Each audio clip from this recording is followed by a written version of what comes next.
Queen Hatshepsut, the woman who ruled as Pharaonic Queen, the woman who declared herself the daughter of the god Amun-Ra. She didn't rule from behind a curtain. She wore the royal crown, the ceremonial beard, and chose her final resting place not in the Valley of the Queens, but among kings in the Valley of the Kings.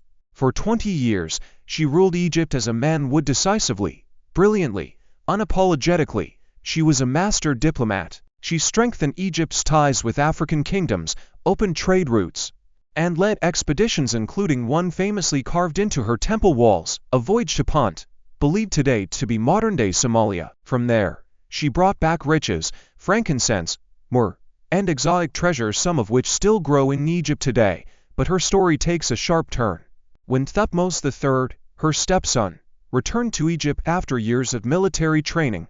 Hatshepsut vanished from history. Her statues were smashed. Her name was chiseled off the temple walls, her legacy erased. For years, historians accused Thutmose III of murder of vengeance, that the truth would take over a century to reveal. In 1904, her tomb was discovered empty. In 1911, 2 unmarked mummies were found. One was later identified as her royal nurse, the other, unknown. Fast forward to 2003. While analyzing Hatshepsut's canopic jars, researchers found a tooth still perfectly preserved. They tested it against the anonymous mummy from 1911. The match was exact. After more than 100 years, we realized Hatshepsut had been lying in the Egyptian museum all along, unidentified, in air-conditioned silence, not murdered. She died of diabetes. The tale of royal betrayal was wrong. Hatshepsut didn't exile Thutmose III out of fear. She prepared him. When he returned, he became Egypt's greatest warrior king, winning 17 battles without defeat. Was her temple vandalized out of revenge, or by later rulers uncomfortable with a woman wielding such power? We may never know. What remains is her temple, Deir el-Bahari, a masterpiece cut into limestone cliffs, restored over decades by American, Polish, and Egyptian teams.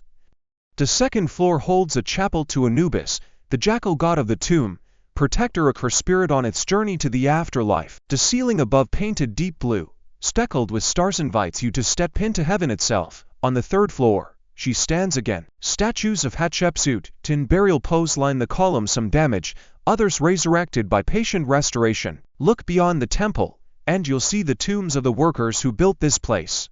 Their graves lie close, carved with respect, a testament that in ancient Egypt, labor was honored, and legacy mattered. So now, walk freely, wander her temple, look into the face of a woman who became a god. And remember, Hatshepsut didn't ask for power, she earned it.